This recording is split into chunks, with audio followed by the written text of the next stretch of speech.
Bamako, la capitale de la riziculture ouest-africaine. Durant 3 jours, producteurs agricoles, structures d'encadrement, de recherche et de financement de 13 pays africains échangeront sur la promotion du système de riziculture intensif.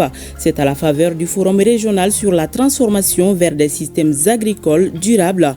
La cérémonie était présidée par le chef du gouvernement.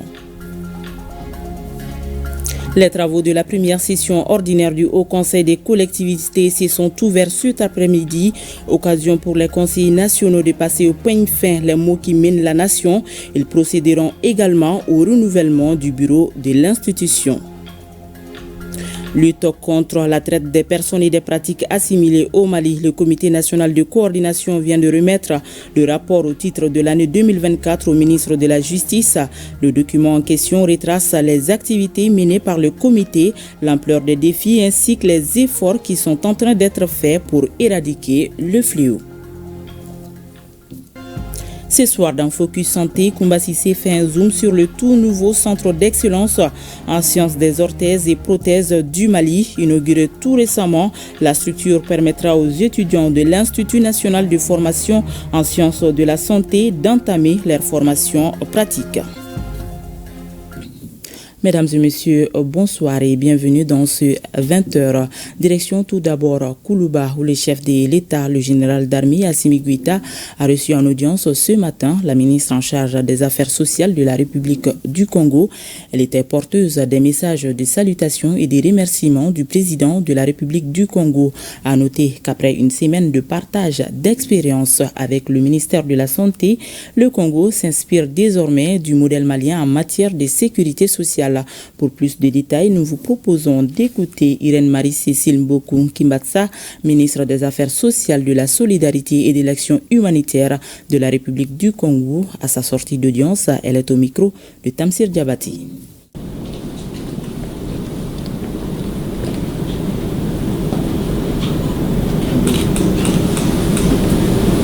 Nous sommes venus saluer Monsieur le Président de la Transition, chef de l'État, et lui transmettre les salutations de son frère aîné, le Président de la République du Congo, son Excellence Monsieur Denis Sassou Nguesso.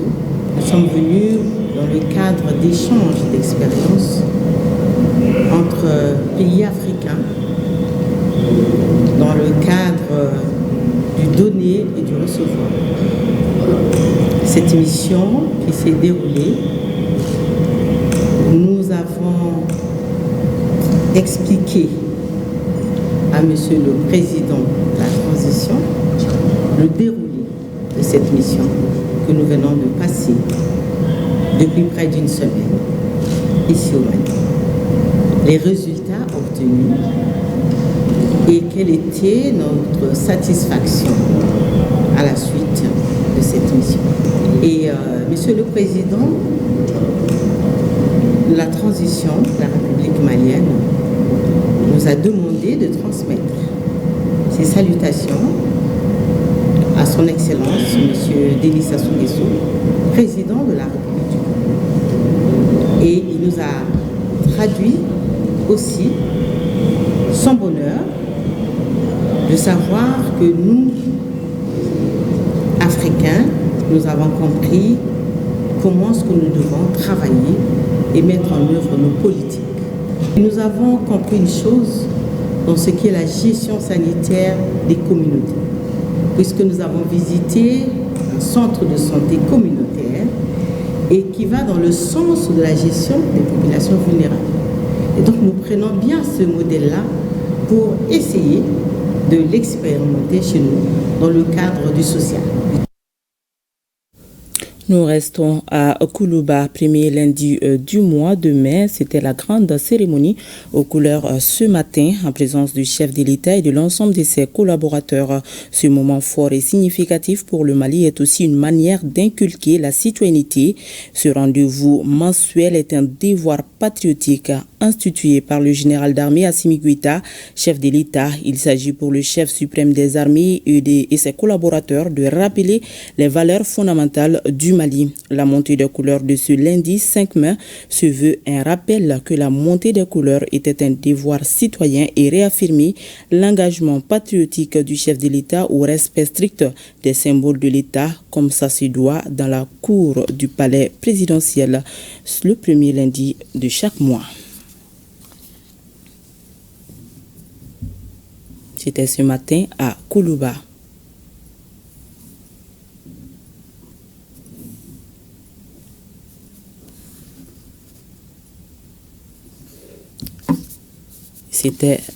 Ça se passe le premier lundi de chaque mois à Koulouba.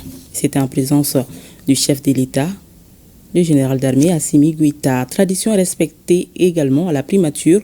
Le premier ministre de l'administration territoriale et de la décentralisation, le général de division Abdoulaye Maïga, a présidé la montée des couleurs nationales autour du chef du gouvernement sur l'esplanade de la primature. Les membres du cabinet de la primature, ceux du ministère de l'administration territoriale et de la décentralisation, les chefs des services rattachés à la primature, le gouverneur du district de Bamako, le président de la délégation spéciale du district de Bamako, les forces de sécurité et le personnel de la primature. Ce beau monde a entonné l'hymne national avec les pionniers. Et cette cérémonie de montée des couleurs vise non seulement à entretenir une véritable cohésion au sein de l'équipe, mais aussi et surtout à promouvoir la paix, la stabilité et cultiver l'amour et la patrie. Voilà, c'était ce matin à la primature.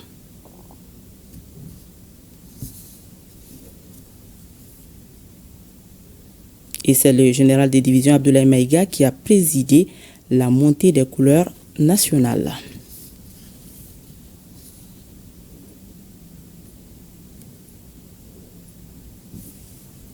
Même scénario en 6e région, les autorités régionales de Tombouctou ont procédé à la montée des couleurs nationales.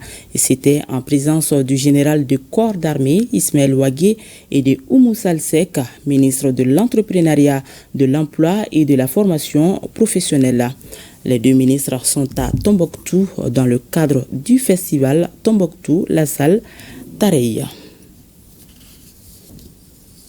Voilà une tradition respectée également dans la région de Tombouctou.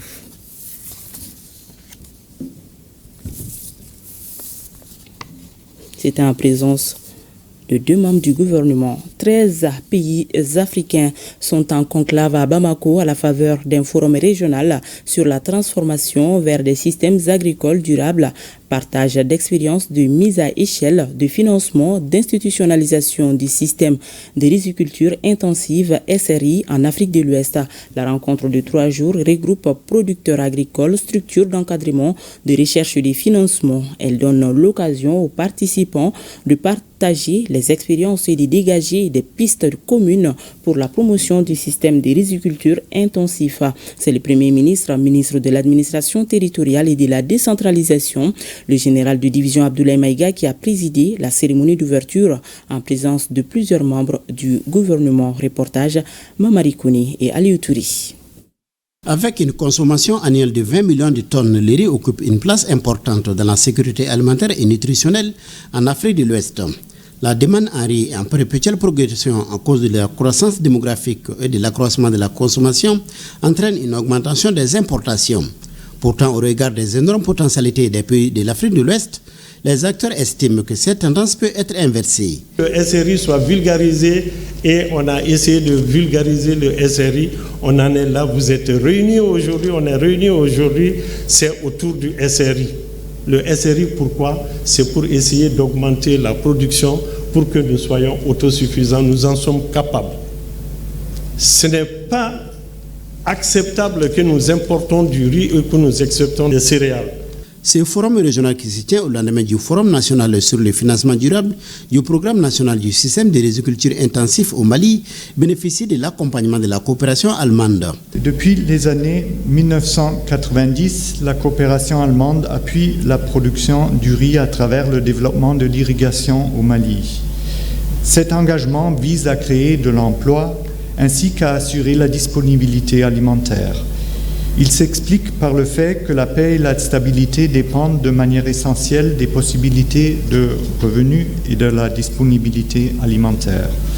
C'est pour apporter des solutions aux préoccupations que les riziculteurs de 13 pays ouest-africains se retrouvent à Bamako à la faveur d'un forum régional sur le thème la transformation vers des systèmes agricoles durables, partage d'expériences, de mise à échelle de financement et d'institutionnalisation du système de riziculture intensif en Afrique de l'Ouest. Le présent forum, dont l'objectif global est de créer un cadre d'échange entre les acteurs des chaînes de valeur riz, est un événement important pour le secteur agricole. En effet, il donne l'occasion aux participants et participantes des 13 pays ouest-africains et aux organisations internationales partenaires de partager les expériences et de dégager des pistes communes pour la promotion du système de riziculture intensif. Chers participants, je suis convaincu qu'à l'issue de vos travaux, des pistes de réflexion seront dégagées en vue de la promotion et du développement du système de riziculture intensif dans notre sous-région.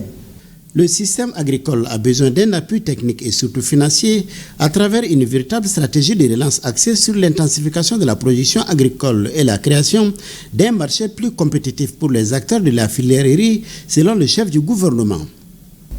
Pour atteindre cet objectif, le système de riziculture intensif qui offre un énorme potentiel pour intégrer des méthodes de culture adaptées au climat et écologiquement durables s'avère être l'une des solutions fiables. En effet, le système de riziculture intensif est considéré comme une méthode innovante et intelligente face au changement climatique qui influence significativement les méthodes de culture conventionnelles du riz. En outre, le système de riziculture intensif permet d'augmenter la production tout en protégeant l'environnement grâce à une utilisation plus efficace des ressources et une réduction considérable de l'utilisation des produits chimiques. Les objectifs affichés du système de riziculture intensif sont en accord avec la vision du Malikura Nyatassirak à Bensan 2063 mois. Je vous rassure que le gouvernement du Mali ne ménagera aucun effort pour aider à l'atteinte des objectifs de développement et de mise à échelle du système de riziculture intensif dans la sous-région pour le bonheur et l'honneur de notre peuple. Les participants au forum suivront des panels sur le financement du système de riziculture intensif, le changement climatique ainsi que la transformation et le rôle des différents intervenants. Le Premier ministre chef du gouvernement a enfin visité des stands d'exposition ouverts pour l'occasion. Des stands qui mettent en valeur les opportunités et l'ingéniosité de la recherche scientifique dans les pays africains. Je l'annonçais également au sommaire, ouverture cet après-midi des travaux de la première session ordinaire du Haut Conseil des collectivités. Au cours de cette session, les conseillers nationaux vont examiner des dossiers à eux transmis par le gouvernement pour consultation et procéder au renouvellement du bureau de l'institution.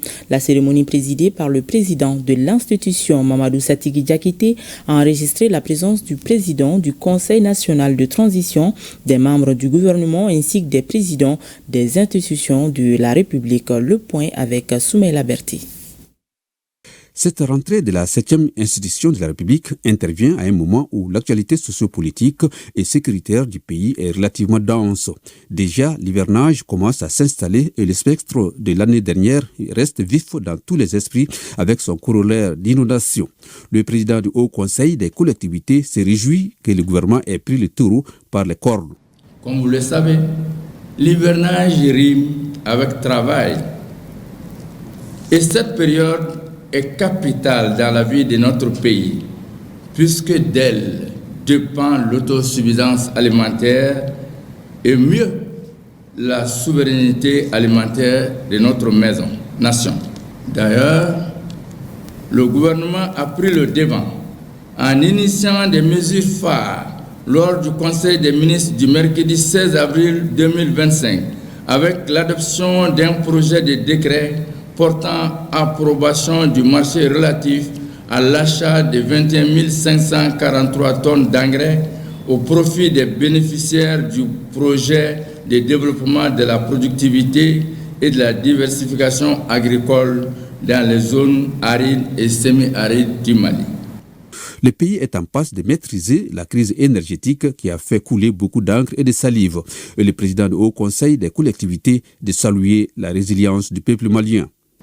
Je voudrais dire mon admiration et mon respect à nos laborieuses populations pour leur grande résilience face aux épreuves du quotidien. Pour ne citer que l'exemple de la crise énergétique, elles ont fait montre d'un grand sang-froid et d'un patriotisme à nul égal. C'est le lieu de reconnaître et de saluer les efforts titanesques consentis par les plus hautes autorités pour apporter une nette amélioration dans la fourniture de l'électricité aux populations. Nous encourageons le gouvernement à maintenir cette cadence jusqu'au retour à une situation normale. Le Haut Conseil des collectivités, par la voix de son président, soutient les forces de défense et de sécurité du Mali pour leur engagement en faveur de la sécurisation totale du territoire national. En effet, plus que jamais, nous nous devons de nous mobiliser massivement autour de notre outil de défense et, par conséquent, autour du Mali, notre bien commun à tous. Ce discours, nous ne cesserons jamais de le marteler. L'heure est venue de faire vibrer à l'unisson notre fibre patriotique et à réaliser l'union sacrée autour de nos forces armées de défense et de sécurité. Les actions engagées par la Confédération des États du Sahel sous la direction du président de la transition vont marquer la vie de l'organisation. Pour le président du Haut Conseil des collectivités, cela est source de fierté pour tous les Maliens. Comment ne pas se réjouir des avancées notables qu'enregistre la Confédération des États du Sahel sous le leadership de son président, son Excellence, le général d'armée Assimi Goïta, président de la transition, chef de l'État. Le lancement du drapeau de la Confédération, la mise en circulation du passeport, la création de la Banque confédérale d'investissement et de développement, l'élaboration d'un code des douanes, la création d'une force conjointe, l'adoption d'un prélèvement communautaire pour financer les activités de l'organisation, et j'en oublie, sont autant de faits marquants qui traduisent la volonté inébranlable de nos trois chefs d'État d'imprimer une marche cadencée à l'émergence de notre confédération. À propos de l'actualité sociopolitique, le président Mamadou Satigi Diakité invite les acteurs à privilégier le dialogue et à œuvrer à l'instauration d'un climat de tolérance et de concorde pour une paix durable au Mali. Enfin, à en croire le président du Haut Conseil des collectivités, l'intercession n'a pas été du tout repos pour les conseillers nationaux. Son institution a mené plusieurs activités régulières et fait des contributions sur des documents de politique nationale. Vous pourrez donc suivre l'intégralité du discours du président du Haut Conseil des collectivités après ce journal. Le Comité national de coordination de la lutte contre la traite des personnes et des pratiques assimilées a remis ce matin son rapport au titre de l'année 2024 au ministre de la Justice et des Droits de l'Homme, garde des Sceaux. Il retrace les activités menées par le comité et aussi l'ampleur des défis et des efforts qui sont en train d'être faits pour éradiquer les fléaux qui restent toujours d'actualité. On fait le point avec Ali Dumatina. Le Comité national de coordination de la lutte contre la traite des personnes et les pratiques assimilées vient de remettre au ministre de la Justice et des Droits de l'Homme, garde des Sceaux, son rapport annuel 2024. Ce document sur la traite des personnes et les pratiques assimilées fait le point de toutes les activités menées en 2024 par le comité et ses partenaires, puis il fait ressortir les défis persistants. Les statistiques de l'année 2024 sont évocateurs. En effet, les activités de formation et de sensibilisation ont concerné 36 812 personnes.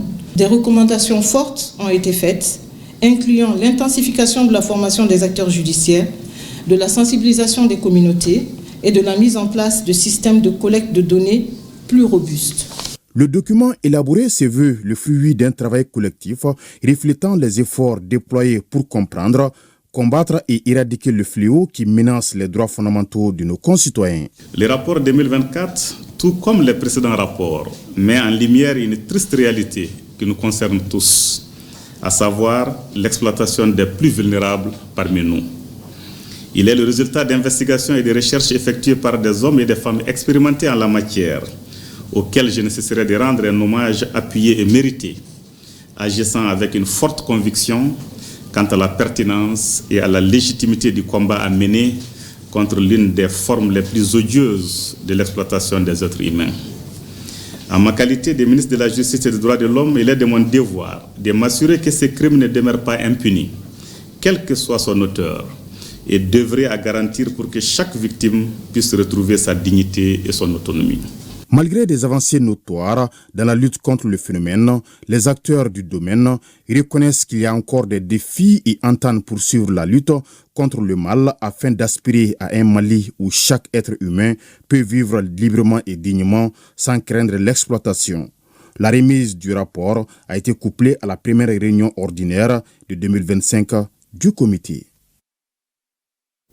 Direction la 6e région. En marge du festival Tombouctou La Saltérie, le ministre de la Réconciliation a présidé une signature de protocole d'accord entre deux anciens belligérants du village de Mékoré dans le cercle de Tonka. Cette signature a été précédée d'une conférence sur la renaissance culturelle pour la paix et le développement et le manuscrit Paix et développement organisé par le Conseil régional de Tombouctou. Reportage Najim Baba Sissi et Abdoulaye Sissi.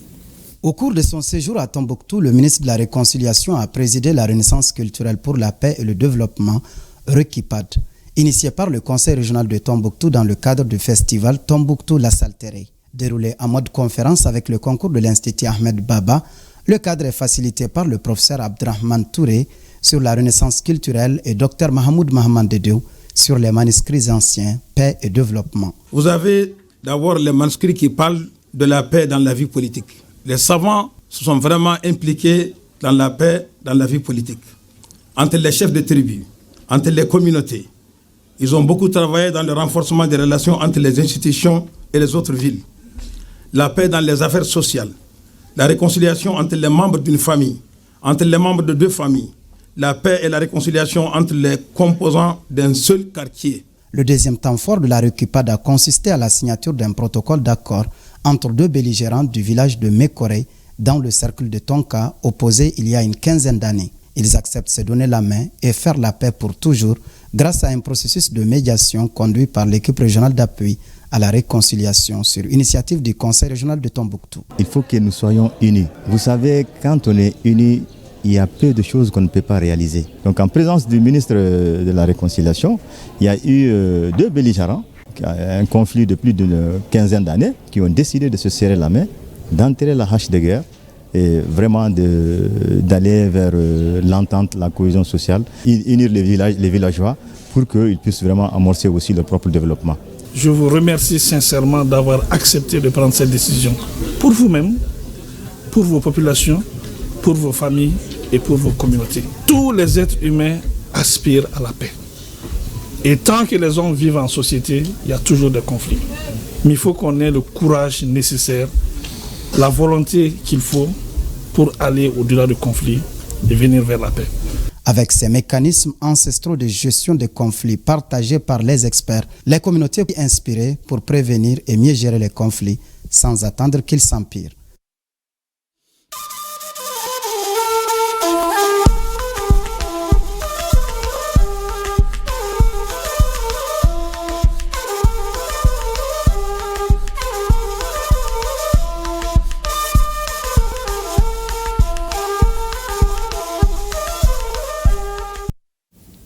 Au Burkina Faso, à la faveur du Conseil des ministres du vendredi dernier, les membres du gouvernement et les proches collaborateurs du chef de l'État ont rendu un hommage à leurs enseignants dans le cadre de la semaine de reconnaissance de l'élève et de l'étudiant envers l'enseignant. C'est là par des messages touchants sur le tableau d'honneur installé pour la circonstance. Ces personnalités ont exprimé leur gratitude à l'endroit de ces hommes et femmes qui ont marqué leur parcours scolaire. On en sait davantage dans ce commentaire de Moumouni Wanga. C'est avec beaucoup d'honneur que je marque ma reconnaissance au docteur Boubacar Savadogo pour son dévouement à faire de moi, comme bien d'autres de ma promotion, l'homme que je suis devenu. Dans la peau de l'étudiant, le ministre en charge de l'urbanisme rend hommage à son homologue en charge de la formation professionnelle, docteur Boubacar Savadogo. Une reconnaissance manifestée à l'un de ceux qui lui ont dispensé le savoir à l'université de Ouagadougou. C'est dans le cadre de la semaine de reconnaissance de l'élève et de l'étudiant envers l'enseignant. Un exercice auquel se prêtent des membres du gouvernement et des proches collaborateurs du président du FASO. C'était la maîtresse du primaire. Elle m'a accompagné comme une mère depuis le CP1 jusqu'au CE2. Vraiment, j'ai gardé un bon souvenir d'elle. Une occasion pour ces autorités d'exprimer leur gratitude à l'endroit de ces hommes et femmes qui ont marqué leur parcours scolaire et universitaire. Et c'est par des messages touchants adressés à leurs anciens enseignants décédés ou encore vivants. À mes enseignants de l'école primaire, mes remerciements pour avoir suscité en moi le culte de l'excellence, en particulier M. Kinda Alain, M. Koumari Issa et M. Kourba Boubaka pour l'initiative de me faire participer au concours national de l'excellence. Hommage à tous mes enseignants, du primaire au supérieur. Vous avez éduqué et formé un citoyen aujourd'hui engagé à servir son pays avec fierté et détermination. Au-delà du geste symbolique, cet hommage collectif rappelle le rôle central que jouent les enseignants dans la construction d'une nation éclairée et responsable. La semaine de reconnaissance de l'enseignant sonne comme une invite à toute la société à regarder avec respect et admiration ces figures clés de notre développement humain. À Niamey, une grande conférence publique contre le franc CFA et pour la création d'une monnaie AES a eu lieu hier soir au siège de l'USN. Des experts, étudiants et défenseurs du panafricanisme se sont réunis autour d'une idée forte, créer une nouvelle monnaie pour les pays du Sahel et tourner le dos au franc CFA. C'est la section nigérienne d'urgence panafricaine qui a organisé cette importante rencontre. Reportage Issa Ousmane Mahamat et Mahamadou Amadou.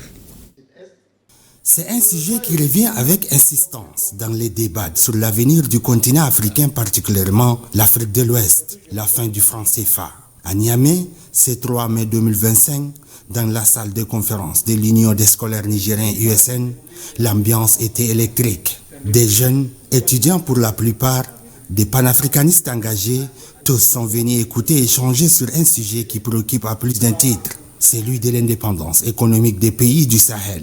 La question du franc CFA est au centre de beaucoup de discussions en Afrique. Cette monnaie héritée de la colonisation est aujourd'hui remise en cause. Cette conférence débat a été organisée par Urgence panafricaine, section Niger, avec comme thème « Briser les chaînes du franc CFA et poser les premières pierres d'une monnaie souveraine ». La monnaie AES, portée par les États du Sahel. Pourquoi elle a été créée au lendemain de la Seconde Guerre mondiale? C'était spécialement pour reconstruire la France. Et pourquoi ramener ce débat au niveau des conférences? C'est pour que nous puissions vraiment avoir une boussole, une feuille de route qui pourra demain servir nos dirigeants qui sont sur cette voie de la souveraineté. Et qui dit souveraineté, c'est une souveraineté totale. Face à un auditoire captivé, deux experts ont pris la parole. Des conférenciers qui ont analysé, décortiqué et dénoncé les rouages d'un système monétaire hérité de la colonisation. Je vais aborder la sortie du CFA, et qui pour moi est un impératif majeur de la refondation. Les échanges ont été francs, passionnés. Le public, composé d'étudiants, des militants panafricanistes, n'a pas hésité à prendre la parole pour dénoncer l'impact historique, politique et psychologique de cette monnaie sur le quotidien des peuples sahéliens. La monnaie, qui en réalité n'est qu'un instrument qui va permettre à la France de transférer toutes nos richesses chez elle. Un débat fort, plein d'espoir. La jeunesse du Sahel veut tourner la page du franc CFA et écrire une nouvelle histoire. L'histoire d'une Afrique libre à tout point de vue.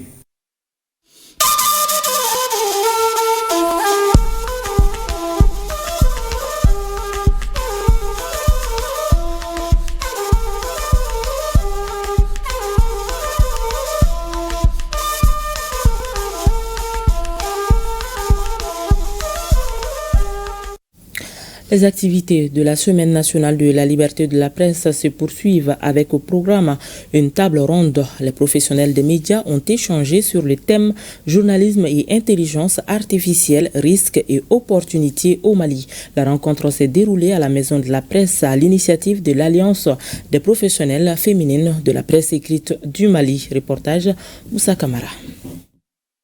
Depuis quelques années, l'intelligence artificielle révolutionne les pratiques journalistiques, offrant de nouvelles opportunités en matière de traitement de l'information. Soucieuse de minimiser les risques, l'Alliance des professionnels de la presse écrite du Mali organise cette rencontre pour affûter ses armes. L'objectif est de protéger la liberté de la presse et garantir l'intégrité de l'information.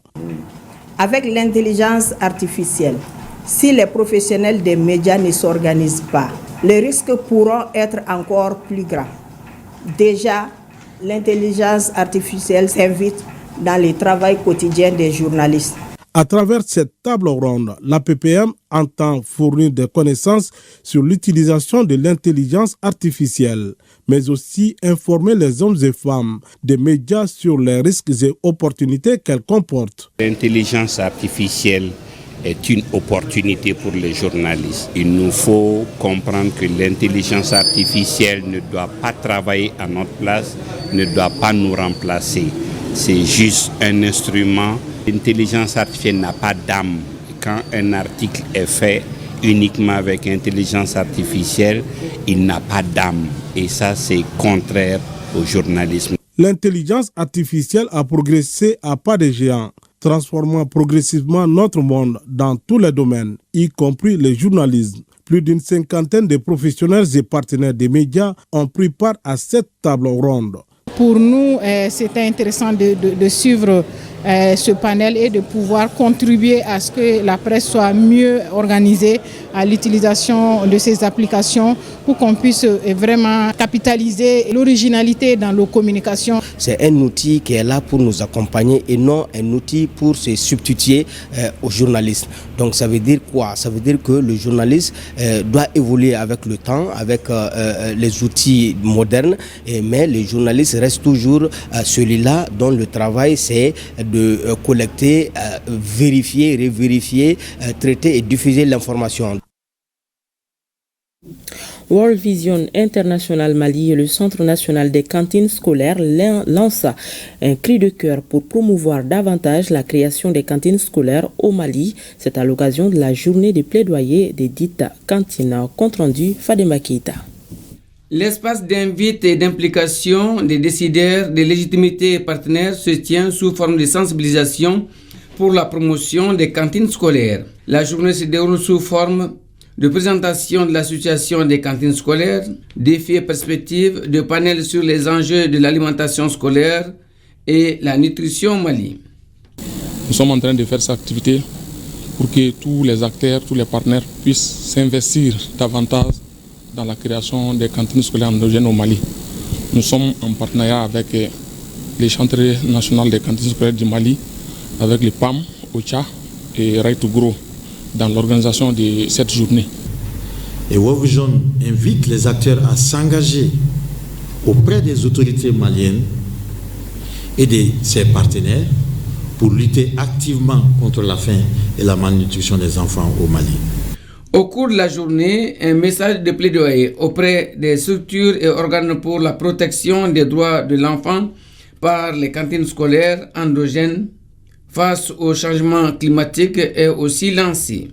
La cantine scolaire améliore la qualité des apprentissages, elle renforce la fréquentation et le maintien des élèves à l'école, particulièrement des filles. Elle constitue en somme un levier de justice sociale. Elle joue également un rôle important dans la sensibilisation communautaire sur la nutrition, l'hygiène et l'assainissement. La porte-parole du Parlement des enfants, émerveillée par les sketchs présentés, sollicite plus de soutien et de création des cantines scolaires endogènes adaptées à nos réalités, de transparence et de mobilisation communautaire pour lutter contre la faim en milieu scolaire. 113 millions de francs CFA, c'est le montant débloqué par l'État dans le cadre du PEDRIAS pour équiper la mairie de la commune rurale d'Andera-Boukane et le centre de santé communautaire de la dite commune en les dotant de matériel et équipements. Il s'agit surtout des kits bureautiques, des panneaux solaires et matériel divers. Reportage Chirfi Moulay Haïdara. C'est un lot d'équipements et de matériel divers qui vient soulager la mairie d'Andera-Boukane et le centre de santé communautaire. C'est là en vue de promouvoir la gouvernance dans la région de Ménéka. Ces matériels sont remis dans le cadre du projet de déploiement des ressources de l'État pour l'amélioration des services. Grâce à l'État, grâce aux partenaires, grâce aux services techniques, aujourd'hui, Dieu merci, nous avons pu mobiliser les fonds en question. Tous des équipements pour les CESCOM, les centres de santé communautaires, en termes d'armoires, en termes de tables-bancs, et aussi la dotation des pharmacies de ces ASACO. Aussi, on a doté aussi les différents ASACO aussi en panneaux solaires pour pouvoir permettre au moins une fonctionnalité au niveau de ces 10 ASACO. Les autorités administratives et les différents responsables se réjouissent de ces gestes de l'État qui va du coup aider ces structures à améliorer leurs offres de services. C'est une grande satisfaction pour moi de voir que la commune d'Andera-Boukane a répondu de façon satisfaisante aux différentes évaluations qui lui ont permis de bénéficier des fonds de dotation de performance au compte des années 2021, 2022 et 2024 pour un montant cumulé de 173 millions. Le PDRS est un projet du gouvernement du Mali qui se donne comme priorité de renforcer les capacités des collectivités territoriales pour leur relèvement afin de mieux servir les communautés. Santé toujours, Focus Santé s'intéresse ce soir au tout nouveau centre d'excellence en sciences des orthèses et prothèses du Mali. Inauguré tout récemment par le ministre de la Santé, cette structure permet aux étudiants de l'Institut national de formation en sciences de la santé INFSS d'entamer leur formation pratique. Dans ce centre, tous les équipements pour la fabrication des orthèses et prothèses sont disponibles. Le premier responsable du CNAOM a ouvert les portes de ce centre à l'équipe de Focus Santé, suivant ce que Koumba Sissi et Abdoulaye Samaki ont ramené pour nous. En plus des amputations dues aux différentes maladies comme le diabète ou les accidents, beaucoup de personnes victimes de la crise sécuritaire sont aussi dans des situations de handicap physique. Or, au Mali, il y a peu d'orthoprothésistes pour redonner du sourire à ces milliers de personnes.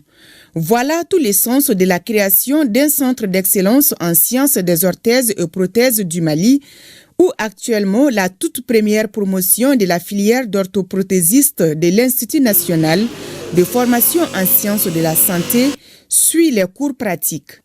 Situé dans l'enceinte du CNAOM, le tout nouveau centre dispose de plusieurs salles bien équipées pour la formation de ces futurs orthoprothésistes du Mali. Ce bâtiment est le fruit de la collaboration entre le ministère en charge de la santé et le comité international de la Croix-Rouge. Dans la salle de consultation, on reçoit les patients qui ont été référés par des hôpitaux ou bien des autres départements du CNAOM pour faire des évaluations complémentaires afin de prescrire un appareillage qui correspond à la condition du patient. C'est la salle qu'on appelle aussi la salle de moulage. Moulage signifie la prise des mesures. Par exemple, celui-ci que les étudiants viennent de faire, c'est ce que nous appelons le négatif. Et ce négatif, comme vous le voyez, c'est typiquement le pied du patient qu'ils ont pris. Après le moulage, l'étape suivante est le montage. Pour le montage, ici, on peut prendre le cas de la prothèse transfémorale. C'est une prothèse qui est prescrite suite à une amputation qui a lieu sur le fémur. Donc, pour le montage, les étudiants utilisent le laser.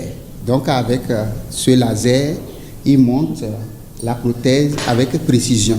Dans la salle de lamination sortiront bientôt des prothèses d'une dizaine d'années de durée de vie. Une technique qui n'était pas possible avant au Mali. Les composants qu'on utilise pour la lamination, certains ne peuvent pas être compatibles avec la technologie PP. La technologie PP, c'est un type de plastique que nous utilisons pour faire les prothèses. La prothèse qui est faite en lamination peut durer jusqu'à 10 ans. Alors que l'autre technologie que nous utilisons ici, il est vrai, c'est accessible à tout le monde parce qu'il coûte moins cher, mais ça peut aussi, selon l'utilisateur, arriver entre 3 à 5 ans. Les orthèses ou prothèses faites à base de plastique sont moulies dans une salle pour les rendre lisses. Ici, vous êtes dans la salle des machines où vous avez les différents types de machines ici qui font les différentes fonctions. C'est-à-dire de polir les bords des appareils, on les appelle les ponceuses ou les lampudeurs. Les machines là-bas s'appellent les MEL. Ça permet uniquement de travailler sur les fers. Si la phase de production est bouclée, le patient est préparé pour le port de l'appareil. C'est là où le kinésithérapeute intervient. On doit apprendre au patient à marcher avec la prothèse. Donc, on commence déjà par leur apprendre à porter et à déchausser une prothèse. Ensuite, on fait les exercices de mise en charge qui vont consister à mettre du poids dans le membre amputé. Et dans cette prothèse-là, il faut charger la prothèse pour que le poids du corps aille de façon équitable dans les deux jambes. Et après ça, on va commencer à faire des pas, des exercices de pas. Parmi les étudiants figure une apprenante qui a été victime de la poliomyélite. Elle avait de la peine à marcher, mais grâce au port de l'orthèse, elle se déplace facilement. C'est d'ailleurs ce qui l'a motivée à embrasser cette filière. Avant, je marchais en appuyant sur le genou. Et en 2020, grâce au CCR, j'ai eu mon premier appareil. Et aujourd'hui, je suis avec le deuxième appareil. Et ça m'a permis d'avoir mon autonomie. Et c'est ça qui m'a motivée d'aller vers la filière, étudier et apporter mon aide à des personnes qui sont dans la même situation que moi. Aujourd'hui, c'est fait toute la fierté du Mali. Parce que de l'indépendance à nos jours, le Mali ne comptait que 25 orthoprothésistes formés, et la plupart formés au Togo, donc à l'ENAM de Lomé. Avec l'ouverture des nouvelles filières à l'Institut de formation en sciences de la santé et ce centre d'excellence qui reçoit les étudiants en orthèse et prothèse, aujourd'hui le Mali peut répondre comme étant le deuxième pays de l'Afrique de l'Ouest francophone, le deuxième pôle de formation de ce métier-là. Aujourd'hui, tous les militaires qui sont victimes malheureusement du conflit que nous connaissons sont appareillés par le Centre national d'appareillage orthopédique. Donc effectivement par le canal aussi du Comité international de la Croix-Rouge qui a à travers le PRP, le programme de réhabilitation physique qui permet la prise en charge gratuite de l'appareillage qui est fait pour les militaires victimes d'amputation donc dans le champ de bataille. Par an, le Centre national d'appareillage orthopédique du Mali produit plus de 1200 orthèses et prothèses. Ces orthoprothésistes en formation qui sortiront bientôt doivent renforcer le nombre de spécialistes en la matière afin de répondre aux attentes des personnes en situation de handicap physique à travers le pays. Fin du symposium des femmes de la région de Ségou. Ce symposium de 3 jours qui a mobilisé plus d'une centaine de filles et de femmes de plusieurs cercles de la 4e région était axé sur le leadership féminin et l'autonomisation des femmes. L'initiative est du Plan International Mali et de l'association Convergence pour Ségou Prospère. Reportage Amidou Diallo et Cheikh Tangara. Symposium autour de l'autonomisation, l'engagement des femmes dans la gouvernance locale et le leadership féminin. Cette rencontre du Plan International Mali et de l'association Convergence pour Ségou Prospère vise à impliquer les filles et les femmes dans les actions du développement communautaire. Pour ce faire, 3 jours de réflexion et de partage d'expériences sont initiés. Il est important de créer un cadre d'échange et de réflexion entre les acteurs, les actrices au niveau régional pour discuter des questions relatives à la participation, au leadership féminin, à l'autonomisation, qui en tout cas sont gage de la réussite de nos communautés et de la promotion des droits des femmes. Nous avons estimé qu'il faut un cadre régional solidaire pour les femmes dans lequel elles peuvent s'épanouir, dans lequel elles peuvent tirer des liens, se renforcer les capacités. Plus d'une centaine de filles et de femmes venues des cercles de Ségou, Baraouli, Nyono et Bla, édifiés sur plusieurs sujets relatifs au leadership féminin. Le symposium a été très bénéfique pour nous, vu que durant ces 3 jours, nous avons eu à aborder plusieurs thématiques, notamment sur le leadership féminin. Nous avons vu aussi l'importance de l'autonomisation des filles. Ce sont des thèmes qui intéressent vraiment la gente féminine. Moi qui suis participante, je suis satisfaite de ces thèmes. On a vraiment appris de ces 3 jours. Ce symposium régional des femmes, première édition, s'inscrit dans le cadre du projet Chilido du Plan international Mali. En 5e région, dans le cadre de la mise en œuvre du projet Culture Mali 2025, le ministère en charge de la culture a initié un espace d'échange dénommé Faso Barokene. Le but de ce débat citoyen est de transmettre à la jeune génération nos valeurs sociétales, nos savoirs et savoir-faire endogènes afin de former la colonne vertébrale d'un nouveau type de citoyens maliens. Reportage Boubacar Sankare et Djakalia Traori. Faso Barokene, où débat citoyen se transporte dans la Venise malienne après l'étape de Koulikoro. Cet espace d'échange et d'éducation à la citoyenneté est initié par le ministère en charge de la culture dans le cadre du projet Mali Culture 2025. Faso Barokene est une initiative pour parler du passé aux enfants, à la nouvelle génération, parce que le temps a montré que plusieurs de nos pratiques sont dans l'oubliette. Plusieurs de nos pratiques ne sont plus pratiquées par la jeune génération. Donc, M. le ministre a eu l'initiative de créer Faso Barokene, non seulement pour mettre en application l'année de la culture, en même temps donner les pouvoirs à ces enfants-là, à ces jeunes-là. Pour ce 2e numéro de Faso Barokene, le thème retenu est Mayani Dambé pour une culture de Malikoura. Maya, c'est l'humanité dans toutes ses composantes, où il fallait parler des caractères qui ont été légués, forgés par nos devanciers et des codes de vie qui nous permettent de rester droit dans nos bottes afin de faire face aux défis des moments et du futur. Et Dambé qui parle des limites et l'acceptation de soi et de l'autre dans toutes les dimensions. Les autorités administratives et politiques, les légitimités traditionnelles, les organisations de jeunes et de femmes, les acteurs socio-professionnels et les communicateurs étaient à l'honneur de ce débat citoyen. Dans le cadre de Mali Culture 2025, qui consiste à rappeler les valeurs sociétales qui contribuent fortement à former les citoyens dans le cadre du Malikoura, surtout la couche juvénile. Faso Barokene est animé mensuellement par une personne ressource à travers une causerie débat sur diverses thématiques en rapport avec l'histoire et la tradition. Les non-nupleux maliens ont soufflé hier 4 mai leur 4e bougie. On se souvient encore de leur naissance historique à Casablanca au Maroc qui a capté l'attention du monde entier. Les 5 filles et 4 garçons, un cas médical rarissime, ont célébré hier ce 4e anniversaire entourés de leurs parents proches et sous les regards admiratifs de la nation. Le compte-rendu de Maïmouna Guindo et Aruna Diarra. C'est un anniversaire hors du commun. Les non-nuplés, 4 garçons et 5 filles ont soufflé ce dimanche leur 4e bougie. La famille Arbi était dans la fête, entourée des membres du CNT, des personnalités, des départements ministériels et des personnes de bonne volonté. Célébrer l'anniversaire des non-nuplés n'est pas un simple moment de récréation. C'est un miracle de la vie que nous vivons chaque jour avec émerveillement, humilité et force. En nous référant sur les symboles, nous devrons que Dieu nous a gratifié de 9 enfants. Dans notre tradition, nous dirons 9 brendules ou 9 bois de Dieu. 9, c'est le temps normal d'une grossesse, mais aussi d'une année scolaire. Et le chiffre 9 représente également une ouverture.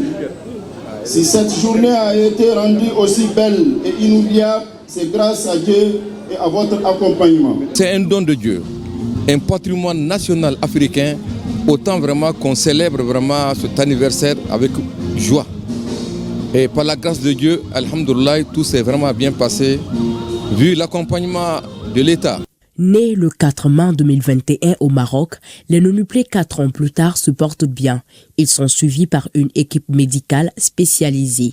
L'État malien n'a cessé d'agir pour les accompagner avec dignité.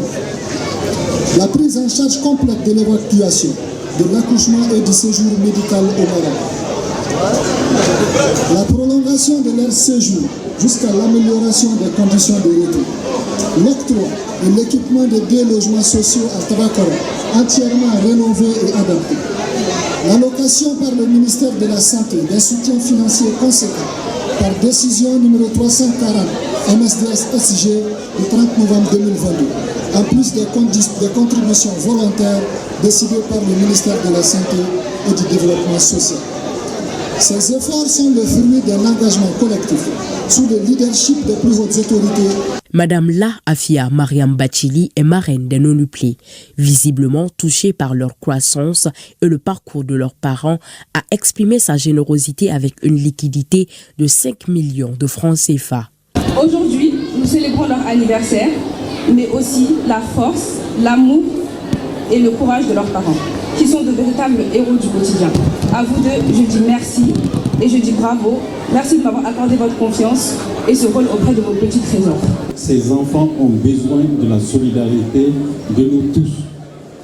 C'est pour cela que la Fondation Bali a accepté de parrainer ces enfants.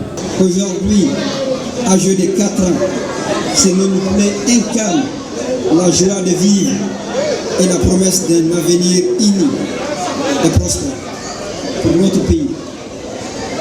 Il nous rappelle l'importance d'investir dans la santé maternelle et infantile, l'éducation et la protection sociale pour chaque enfant malien. La naissance des nonuplés reste un miracle au Mali et dans beaucoup d'autres pays. Ce 4e anniversaire est non seulement une prouesse médicale, mais surtout l'expérience radieuse de la famille Arbi pour qui chaque année est une bénédiction. Et ces communiqués avant de boucler, le chargé d'affaires de l'ambassade du Mali en France, Bakary Dambélé, accompagné du délégué permanent du Mali auprès de l'UNESCO et des consuls généraux du Mali à Paris et à Lyon, a pris part à la prière mortuaire sur la dépouille de notre compatriote Aboubacar Cissé à la Grande Mosquée de Paris. La communauté malienne de France, les fidèles, la famille ont répondu massivement à l'invitation au recueillement de la Grande Mosquée de Paris. Le jeune Aboubacar Cissé a été lâchement assassiné dans la mosquée de la Grande Combe en France le vendredi 25 mai dernier. L'assassin, identifié par les enquêteurs, est de nationalité française. Après 48 heures de cabale, il s'est rendu à la police italienne. Le présumé criminel sera rapatrié vers la France d'ici la fin de cette semaine. À la suite de ce crime odieux qui a choqué les communautés maliennes et musulmanes de France, des rassemblements de condamnation ont été organisés à Paris et dans plusieurs communes de la France en hommage aux jeunes fidèles. Dès les premières heures de l'assassinat, les missions diplomatiques et consulaires du Mali en France se sont mobilisées pour apporter une assistance à la famille du défunt. Elles suivent au quotidien l'évolution de l'enquête.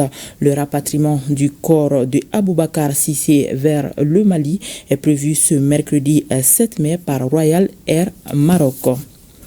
Et ainsi prend fin ce journal que nous avons eu le plaisir de vous présenter. Merci de l'avoir suivi. À demain 20h, s'il plaît à Dieu.